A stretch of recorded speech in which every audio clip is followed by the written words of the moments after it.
Here's what I know about bitterness and anger. Today's bitterness and anger will become tomorrow's prison. Let me ask you a point and a question. Do you really want a person who's abused you or hurt you deeply, whatever that situation may be? Do you really want that person having any more control over you than the person already has? Of course not. And I don't want that for you either, but especially does God, who loves you with an unfailing love, He doesn't want that person to have any more control or any more harm over you than what that person already has. So when you and I seek forgiveness through the power of the Holy Spirit to forgive that person and release our anger and bitterness, we're released from that pain.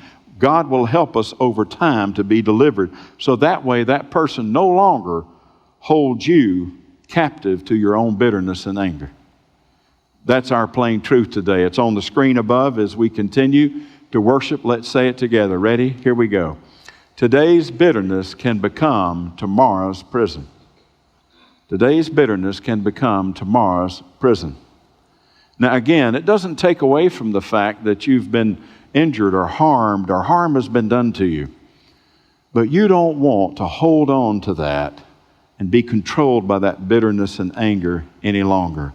Martin Luther, the wonderful, powerful German theologian that stood up against the fallacies at that time of the Roman Catholic Church and its teaching. And I say at that time because that was where the Roman Catholic Church was at the time, selling indulgences, this type of thing. He stood up against it, and he challenged it by posting the 95 Theses on the door there at Wittenberg. And he said that indulgences shouldn't be sold. People are saved by grace through faith. They're not saved by paying the priest $100 and then being absolved of their sins. Something else that Luther gave us in his preaching and his teaching is this image of us being in a jail cell. We're in a jail cell. Sin has placed us in that jail cell. Sometimes anger or bitterness has placed us in that jail cell. As the metaphor continues, the prison door has been opened. Jesus has the keys to life and death. Jesus has opened the prison door. The prison door is wide open. You and I can receive His grace and His forgiveness, and we can walk forth as free women or free men.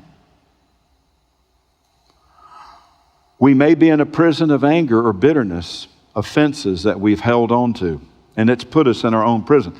The door is open. Jesus has already opened it for us. We just need to walk through it with His help, with His grace, day by day, week by week. He can help us to walk into forgiveness, out of the prison and into freedom.